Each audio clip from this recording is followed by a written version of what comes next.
Can we give Jesus a praise offering? Hallelujah. Hallelujah. Blessed be the name of the Lord. Amen. You may be seated in the presence of the Lord. Let's see how far we can go tonight. Pastor gave me a topic to talk to you about on the keys of the anointing. The keys of the anointing. Now, I just want to be myself. Amen. I want to share with you the keys Pastor taught me that I have applied, that helped me step into some dimensions of God's anointing. A man cannot transfer to another what he does not have. So it's my experience based on the principles Pastor taught. Some years ago, Pastor said that the first key to the anointing is catching God's vision. Catching God's vision.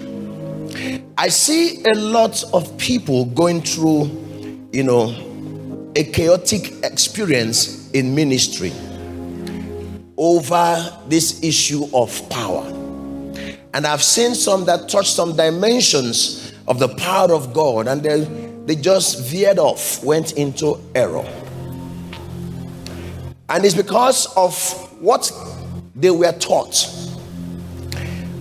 Primarily, they were taught that once you pray and fast, you will get the anointing. Yes, but we are more interested in helping you to become effective, utilizing and harnessing that anointing fully, and you lasting long in ministry and being approved. You remain approved of God. So there are certain revelations that must come your way, and as they do, it guards you while you operate in the anointing. Whatever was designed to create life can also ruin that life. They say electricity is wonderful. It can cook your meal. You better believe that electricity can also cook the man. Am I communicating? So the anointing is awesome. It gives life, brings healing, brings deliverance, sets captives free. But if you abuse that anointing as a result of lack of knowledge, you will not last long. Am I communicating? So he said that catching the vision of God is the first key. When you understand that God saved us to use us as instruments to save others, you begin to understand why he gave us the anointing, which is a resource, an equipment to help us get the job done. He saves us to save others. He delivers us to deliver others. And now when you begin to understand his vision, that vision of his for global evangelization, you look at the problems of humanity, you look at the challenges people are going through, the hurts and the pains, and you begin to realize that God wants you to participate in this vision of his of reaching out to the world. You will realize that on your own it's an impossible task without divine equipment.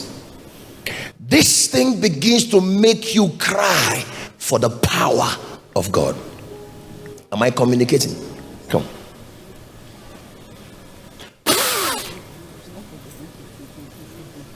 Is it a pastor?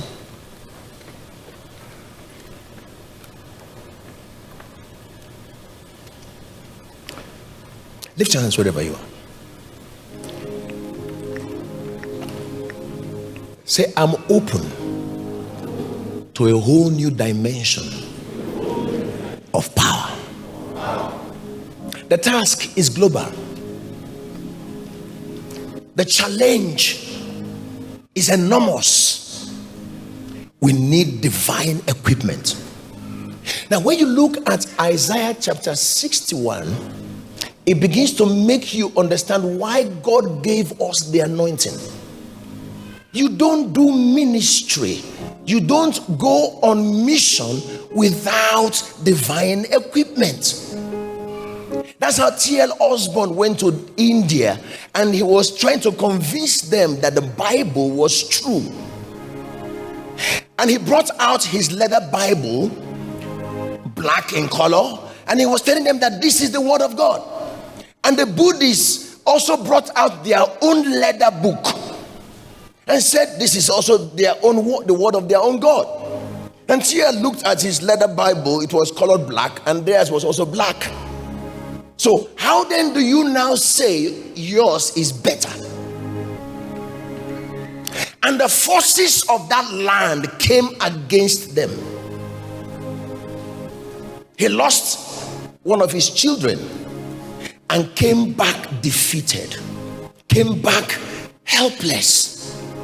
You know, there are people that have tried to do ministry and they met with unusual roadblocks and problems, and they left ministry discouraged. Anytime you tell them anything about ministry, they will warn you, because to them you want to kill them, because they don't understand God's provision for this assignment. So in Isaiah chapter 61, it says, the Spirit of the Lord God is upon me, because he had anointed me to preach good tidings unto the meek. He had sent me to bind up the brokenhearted, to proclaim liberty to the captives, and the opening of the prison to them that are bound, to proclaim the acceptable year of the Lord and the day of vengeance of our God, to comfort all that mourn. 3 and 4, to appoint unto them that mourn in Zion, to give unto them beauty for ashes, the oil of joy for mourning, the garment of praise for the spirit of heaviness, that they might be called trees of righteousness, the planting of the Lord, that he might be glorified. Verse 4, and they shall build the old wastes, they shall raise up the former desolations, and they shall repair the waste cities, the desolations of many generations. You see this thing from verses 1 to 4, it lets us know the purpose or the reason why God made the anointing available. And all these things, there are about 3 dimensions. Pastor has taught it, but that's not what I'm focusing on tonight. All these things the anointing came to do can be brought together into one sentence or a phrase: justice administration. That's why the anointing came, to enable us administer justice to the oppressed. That's why it came. So when you see the global picture, and you now realize that this resource called the anointing is designed to get the job done, then you begin to pay the price to get it on your life. Especially when you realize that in this global mandate, God wants you to be an effective participator.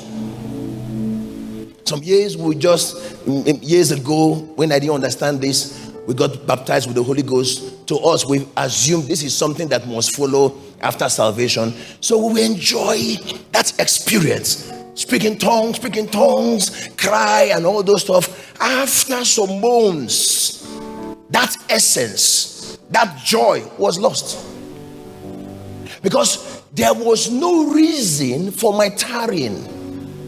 I didn't understand why it came. I saw it as something I had just accomplished, an achievement, so to say. No, it's not designed for you to have as an achievement. It's designed to be a resource, an equipment to help you get the job done, to help you execute God's global vision.